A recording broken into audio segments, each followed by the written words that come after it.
reka mbanze mwumva kano gastori gatonya. Ubwo indirimbo yasohokaga muri 2023 wari vice president wa Tanzania yavuze yuko ngo yabonaga uyu mwana muto w'umuhungu ngo yavugaga Sere Mbonyi, yavuga se yuko ngo yamubonyemo umubwiriza ndetse n'indirimbo ye insiza cyane yishimishije dore ko kandi ngo yabonaga aririmba nk'abatanzania.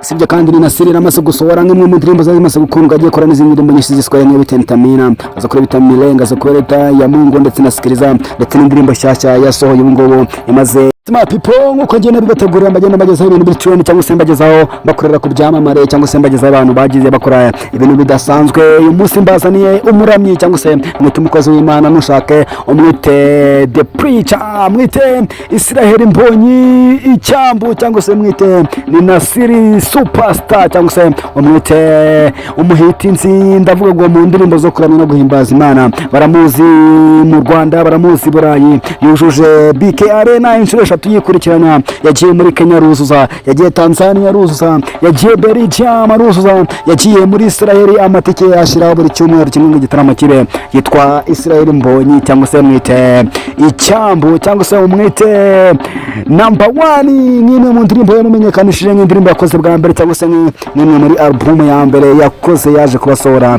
Muze tubane mu mateka n'ubuzima budasanzwe bwa Israel Mbonyi. Nimba turakora subscribe ikoro hasi kugira ngo ubasha kubana nanjye umunsi ku munsi.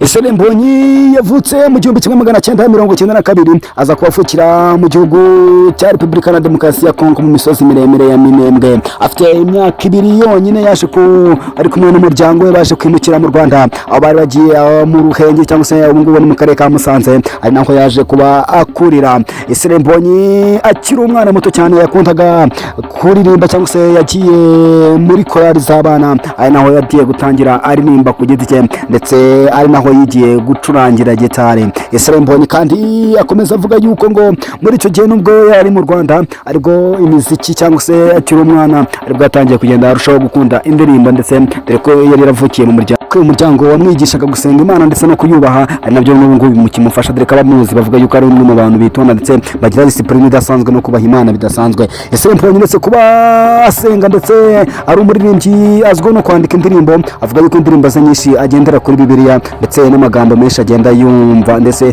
anakora ku ijambo rye. Sibyo kuririmba ndetse no kwandika indirimbo. Israel Mbonyi kandi yize amashuri abanza yisumbuye ndetse aza kuba komisa na kaminuza, aho afite degrees zitandukanye nka degree afite yakuye mu gihugu cy'Ubuhinde muri public and health, aho yayibonye ndetse anavuga yuko ari mu bintu byagiye bimufasha muri kariyeri ye. Ndetse usibye kandi mu bijyanye no kuririmba, Israel Mbonyi ari indirimbo cyangwa se album afata nk'imwe yagiye amumenyekanisha cyangwa se yamugize uwo ari we. Ni album yaje kuba asohora mu mwaka w'ibihumbi 2014.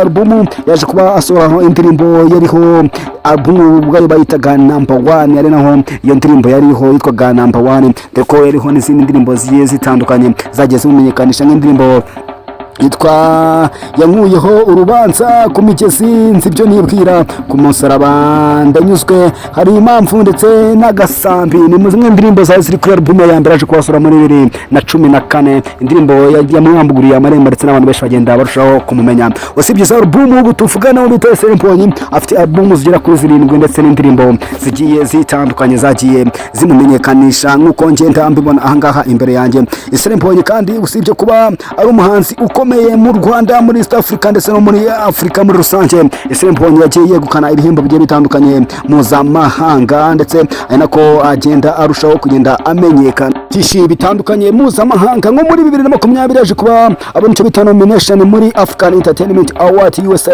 ndetse aza kuba no muri 2023 abona icyo bita Scope the Meilleur Artist of the Year, ndetse aza kuba twara n'igihembo cya Isango na Muska. muri sibyo byo kandi yaje kuba muri 2022 ndetse 2023 kugeza no 2024 yagiye abona ibihembo byinshi bitandukanye. nyuma yo kwigisha abantu ijambo ry'Imana ndetse no kubigisha kuramya no guhimbaza binyuze mu muziki we, Abanyarwanda, Abarundi ndetse n'abandi baturanyi bose bumvaga Ikinyarwanda, Israel Mbonyi yabonye ko ibyo bidahagije, yatafata umwanzuro wo gutangira gukora indirimbo z'igiswahili.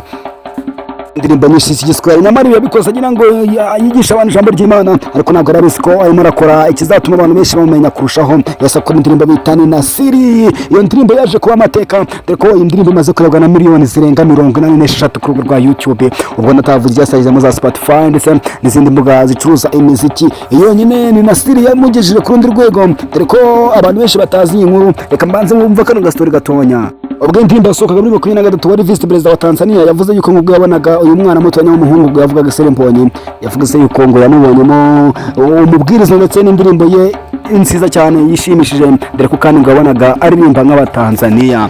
Sibyo kandi ni Nasiri namaze gusohora nk'imwe mu ndirimbo zimaze gukundwa agiye korana n'izindi ndirimbo nyinshi ziswahili nka Vitamina, azakora Vitamilenga, azakora leta ya Mungu ndetse na Sikiliza ndetse n'indirimbo nshyashya yasohoye ubu ngubu imaze iminsi 13 yonyine isohotse ku rubuga rwa YouTube. Usibye kuba kandi Mbonyi yarakoze amateka menshi, ejo bundi yageze gutya akora andi mateka adasanzwe, aza kuba ari umunyarwanda wa mbere ubikora ku rubuga rwa YouTube, aza kubagira 2M cyangwa se miliyoni 2 subscribers n'abantu mwandikishije bamukurikira. Ni muhanzi wa mbere muri Afrika mu Rwanda ubikoze special no ukora gospel. Ni muhanzi wa mbere ubikoze ko n'abandi bahanzi benshi bagenda bakora secret ariko batari bakora nk'ibyo Mbonyi yakoze.